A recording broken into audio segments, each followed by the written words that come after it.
Parang basketball team. Sa punto kasi na to, ang tingin ko kasi dyan, yan ay binibigay talaga. Oo. Kung darating. Kung bibigay. Hindi kayo nagplano. Amen, opo. Marami nga nagpaplano dyan eh. Diba? So, that's how I see it. So, yun. Pero ikaw natutuwa ka ba o nababother ka ba pag may nalilink kay sa ex mo? Wala ka nang, I mean, it's one way of saying wala ka na bang pakialam or... Sino ba? Gano'n ba sila karami? Dati yung tattoo guy, ngayon yung si Jack. Talaga? Hindi ka alam, hindi ka aware? Hindi nga. Kasi nalilig lang kasi magkasama sa sa serye in a way. At medyo may mga parang sweet sila, parang gano'n. Sige, papanoorin ko muna. Tapos na eh. Parang... Ano mo, ito medyo hypothetical lang. Hypothetical nga ba? Kasi kanina nasabi mo na at least ang masaya ka with you and AJ, walang bumibitaw. Somehow ba may regret ka na with your marriage with Kylie, may bumitaw? Wala akong regret eh. Siguro yung pinakaano ko na lang is yung hindi talaga mawawala. And I can pwede naman matutuloy yung sa mga bata. Diba? Yung regret wala eh. Kasi nung time na yon hindi mo naman pwedeng sisihin yung sarili mo. Kasi everyone's doing their best. Wala naman nananadya na gawin to. Na ikakasama mo. Diba? Wala namang gusto na ipapahamak natin yung sarili natin. You just think that, that's the best decision. Diba? So, yeah, yung regrets, no. Wala akong regrets. And I said it naman. Diba? Pag nag-uusap ka. Parang na-stress nyo naman ng bongga eh. Yeah. Mula pa nung boyfriend, girlfriend. Saka masasabi ko, turn out good for us. Sa amin. Sometimes kung hindi talaga meant to be, pag hindi talaga ganun, hindi pwede ipili. Pasensya na sa mga taong naggo. Carry na. Thank you. Actually lang, na-mention mo kanina pag-preach, papunta ba doon ng ano mo? Kasi, hindi po. Okay. Pastor. Kasi na-mention mo na nakilala mo si God, and paano ba? Hindi po. Sorry if it turned out to be a joke. Pasensya na. Pero ano kasi, di lang ako sanay na nasabi ko lang. Pero yun yung totoo. Totoo po yung mga sinabi. I mean, hindi ka nag-aaral para maging pastor or... Ay, hindi po. Hindi. Okay. Pero wait lang, curious lang ako. Paano yung ano niyo sa mga bata, sa mga anak niyo ni Kylie? Kasi di ba Kylie formerly as a Muslim. I don't know ano na ba siya ngayon. Is he Catholic or Christian? Then you Christian? Ako, Catholic. Catholic ka ba? Yes, with Kylie, siya na lang tanong niya, hindi ko alam. Pero when it comes to that... kumbaga paano yun? Napag-usapan niya ba ni Kylie yun? Siyempre, it's important matter pagdating sa, di ba, yung faith. Importante talaga siya. Yung sinasabi namin, yung pinag-uusapan namin is, today, yung kailangan nagdarasal, diba? Bago kumain. Kailangan bago matulog, nagdarasal din. Diba? Nire-remind namin yung isa't isa. Nagdasal kami dito sa bahay. Ito yung rinasal namin. Sino kausap mo dyan? Si Kylie.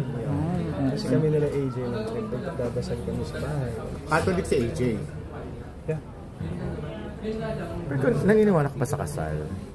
Naniniwala ka? Annulled na ba kayo? Hindi pa. Yun nga, baka kaya ipigil ka kanina eh.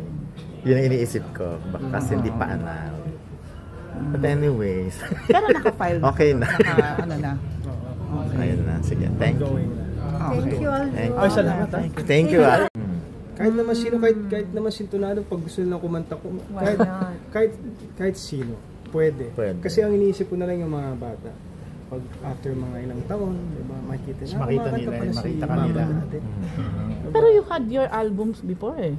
So, iba na kasi ngayon. so feeling mo, ayaw mo na, hindi mo na gagawing parang, ayun nga, career talaga or magpaproduce ng album, ng singles. Lalo na ngayon, mas madali kasi puro mga online na lang. Digital Free. platform. Parang sino yung mga Digital bata, platform. pagtanda nila, ay si Papa pala, umaarte ng ganitong show. Kumakanta rin pala siya. Nagsusulat ka rin ba ng songs? Oo.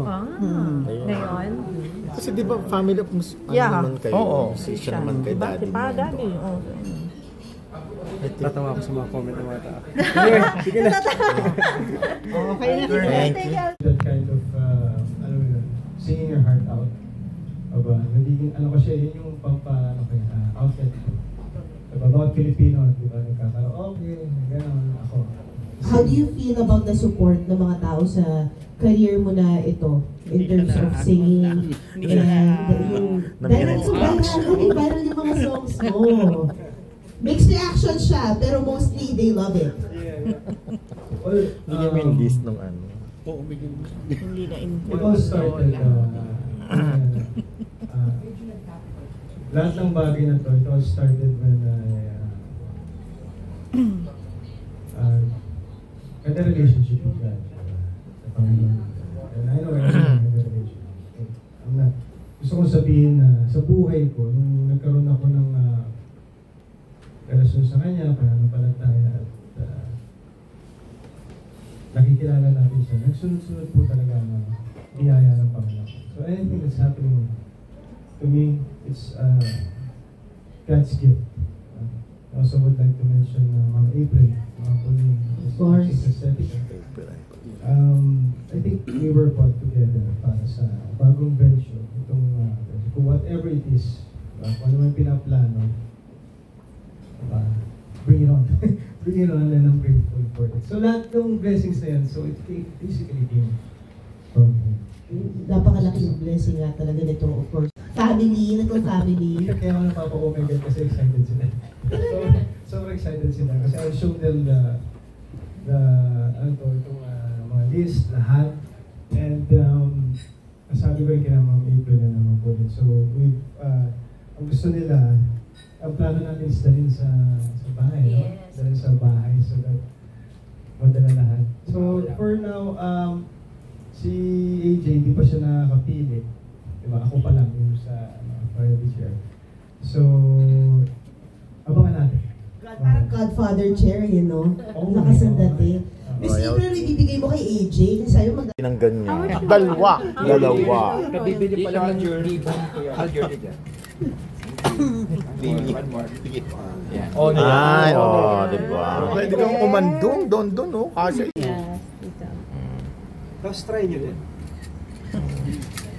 Ang ganda. Kala namin papanapol eh. Algeria looks happy, mukha kang masaya. Nakikita sa face mo, and parang bumata ka din. Parang ganda ang aura mo. Ganda ng aura mo. Talaga. Sagot ka muna. Ito yung oras. Masaya ako nakikita ko yung lahat. Tagal-tagal din. Facing na lang po tayo sa may Lexus na lang. Ayun, Okay. sige. Ikot